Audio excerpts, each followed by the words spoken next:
On this short video, I'm going to show you how to fix Snapchat loading easily and fast. First thing, open the settings on your phone, go to the apps manager. When you open the apps manager on this page, you will find all the apps that you have on your phone. So all what you want to do is wait a few seconds, and after that scroll until you find Snapchat and click on it.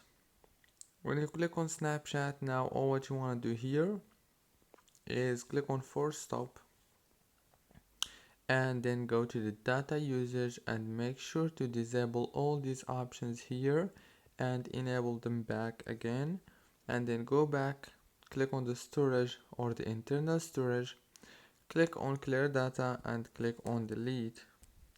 After that, go back to the settings on your phone, go to the wireless and networks, go to the airplane mode, enable it for 3 seconds and disable it.